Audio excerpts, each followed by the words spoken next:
Monday, September 15th, market analysis, Stan Ehrlich, 1:33 California time. And we have another firm, not super strong, adequate, approximately 3 points higher on the spider, close in new high ground for Qs and spiders stuff, not the Dow and the Russell.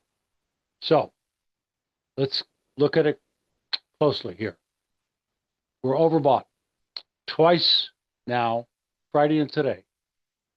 The more days that you're overbought, the more likely you are to be approaching the move down.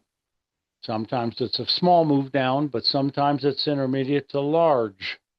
Frankly, more often than not, it's intermediate to large.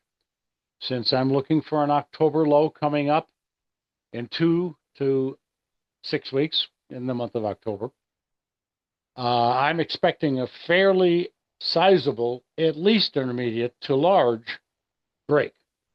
The next shoe to fall soon. Probably this week, in my opinion. Next chart. And by the way, that should come down, and I need to make an adjustment of some of these lines because we have shifted to the December contracts from the September contracts. Now we're looking at Christmas indexes. The December E-mini, strong, close, but not that big a day, only about 3 points or 30 on the E-mini. Just, shift the decimal point over one. Now the spider is 3 days overbought and also gapped up. Also, I want to mention that the price ranges today are relatively small. And since the major indexes I watch, which are the Qs and the E-mini, as well as the YM and the Russell, but the E-minis, the spiders and the Qs are overbought for 2 to 3 days. Small ranges makes it easy, especially since we closed at the high today, or very close to it, to get a little bit above today's high, and it wouldn't be very difficult to have a break under, that's during tomorrow, today's lows, under today's lows. That would make a bearish engulfing. It would be overbought, and I would get red ER sell signals that should be the beginning of the decline into October. I think you could look at this as an upside exhaustion gap today on the spider. And here is the 5-minute chart. Ideal circumstances. QQQ, gapped up. Not a very big gap, doesn't have to be very big. Closed near its highs or on its highs for the most part. Overbought for a couple of days. I'm well aware that this market looks great to most people because it's making all-time new historic highs. How can you talk about something being bearish if it's making all-time new historic highs? Well, you haven't been listening to me for very long. Next, new high on the close, QQQ, very strong, but not that big of an up day. Next, overbought on the NQ, as you would expect. No gap because it's a 23 out of 24-hour a day market, except on the weekends, but it didn't gap. There's no gap. But new historic highs on a close, but overbought, and fairly substantially at 80-ish. And the 5-minute chart looks exactly like the others. Fairly strong, no big corrections. Opened, came back a bit, closed on strength. Next, YM. Not quite into new historical highs for the Christmas contract. This is not the September anymore. So we're coming very, very close to these historical highs based on the December prices. That was back in December of last year, early December. That's historical resistance. So we're in that ballpark and dropping back into a little support zone at the moment because we've been above it for a day and a fraction. If we start to break the lows for a couple of weeks and more, we're on our way down. But now you're not going to get a bearish engulfing ER sell signal because we're not also overbought.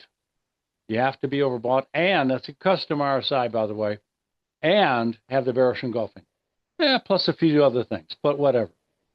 YM opened, dribbled off a little, couldn't make it above or not even coming close to the high of the previous trading day, which was Friday, which was not higher than Thursday's late new high in the day. So now we've got a lower high on Friday and a significantly lower high today also for the YM. Next. Same thing for the Russell. No higher high on Friday, a little lower close. Today we did not make a higher high than Friday, or obviously, of course, Thursday as well, and a slightly higher close, but no reversals, no nothing here. It's climbing on the average. I'm well aware of that. So the story is a little different on the YM and the Russell. All right, here's the Russell. Thursday's high late in the day, no new high Friday, dropped off, tried to come back, closed a little stronger than Friday, but not too much. No reversals, no trading, no engulfings, doji. I'm very cautious here.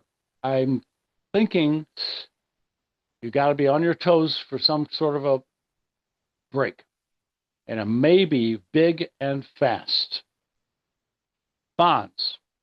Managing to hang in there, closed on a firm note. Might have had an outside up day. I don't know about that. Low of 17, low of 17. So we had the same low today at Friday. No bullish reversal.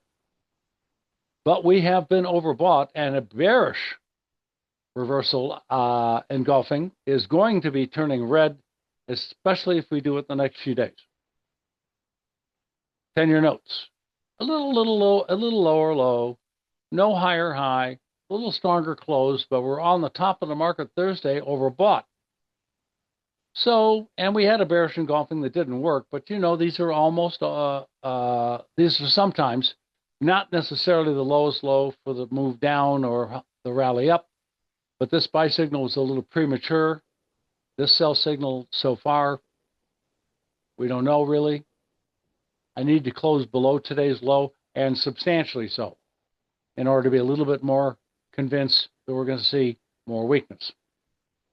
Crude, sideways, rock in a hard spot, starting to bounce off of the whichever, looking for sideways to maybe a little higher. Sideways, natural gas, little rally, but I do think we have started to come down to make new lows to the trend, and my downside objective is down to 1.3. This is a long-term, complex head and shoulder top that broke out starting on June 25th that I have been watching for day by day, and pretty much right on. Next, heating oil. Rock on a hard spot, sideways trading range. You could call it a pennant if you want, or maybe a flat bottom right triangle, but no breakouts so far. Bias is probably neutral to a hair bearish at the moment. Gold, very overbought. Outside trading range day, but closed higher. Is this going to be one of my unusual bass-backwards reversals? For the most part, this looks bullish. Outside up day, new historic highs, new historic high close, closing above previous highs. Everything looks good, except it is very overbought. 85 is getting up there, almost 86. And we were up to 91 only a week or two ago. I still think this is cruising for a bruising and about ready to head Tierra del Fuego south. Silver. New historic high, new high close. I keep thinking of the Hunt brothers top, Bunker Hunt and his brother cornering the market. Was it 81? I think it was 1981. So overbought conditions. Looking for a turn down. Next, sideways platinum, rock on a hard spot, resistance above, support below, a little bit higher close today, creeping up a little bit slowly. Not really a very strong opinion. Copper did manage to close on a firm note, and it is a new high close since the crash, and it is testing the highest high since the crash. Not, maybe a new high by, a couple of ticks, very small. But it's the highest closing since the crash. So maybe we're going to see more strength there, and that could very well be up to, what do we got here? We changed to December. Yes, we did.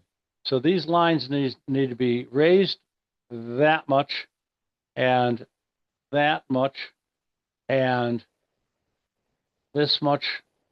Good. Doesn't really change anything. Yeah, I'm just going to leave them where they are now. Short-term friendly. Longer-term neutral to down. Next, soybeans, grains. We made a slightly higher high and closed a little bit lower. Okay, not overbought. I still think we're trying to make long-term bottoms here. And I've been saying that for quite a long time. You've got these three whopping major lows within relatively similar price ranges. That one, that one, that one, and that one. And they've held so far. Last one didn't make a lower low. Didn't even have the second lowest low. It was the third out of four. Now we need to close above 1063. Then we've got something really important going. Above 1075 is likely to break out above 1100. And in that case, you've got yourself a longer term bull market up to 1231, in my opinion. Next, another minor new high, soybean oil. The head and shoulder bottom that we had before, I think, is back in fashion. I'm going to stretch the neckline out a little bit further now that we've closed a couple of days, Friday and today, back up above the line. This below the line close for about 3 days normally kills the whole pattern. So I didn't like that at all when it was happening. The neckline seems to be a little fuzzy here, but that's basically it. I'm liking this. I'm going to start talking about much higher if we can maintain this week a close above the neckline and make some more bullish ground here. We've got soybean meal, doji, little lower close, sideways for about 5 days now. I'm looking for a new high for the last 2 weeks above 290. And that will cause me to expect a 298.5. Oh, and then we'll see if it can get into the resistance area and how far it can go. I think maybe it had its bottom for a long-term trade on July 31st on oversold conditions.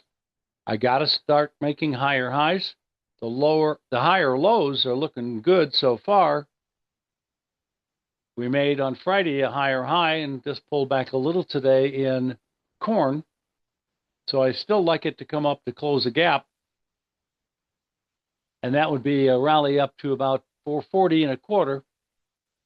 And we'll see if it can stay up there and keep on going. I'm friendly to the grain complex overall to almost the verge of being super bullish. Next, a higher high, a higher close for a week and a fraction. Need to get above 535.75 on a closing basis to really challenge resistance above at 553, 554, up to 560. And if you can get higher than that, then you're looking at some pretty good numbers at 610 and above. Now we've got Shell, stock, a few stocks here. Nothing. Doji. No up, no down movement to speak of. Momentarily, resistance is stopping it on overbought conditions. A couple of weeks ago, and I said that looked likely, and it sure has done so. Oversold, bounced it a little, couple days, coming down, challenging lows. I think we're about to see it break down. Next, Apple, a little up gap today, so there's another gap to close. The old gap has been closed, even though it gapped up and then gapped down below the previous low over the same gapping area. So now, finally, Friday, all of that was closed, and we're creating a brand new one today. Not overbought. Let's see what happens with this little gap. maybe it'll close it right away. I'm fairly neutral here on Apple at the moment. A gap up on Tesla, and it did gap up also on Friday. So I'll probably put two little gap rectangles in here for tomorrow. We're reaching up into another broader area of resistance where it topped out on December 19th with a bearish engulfing ER sell signal, December 18th.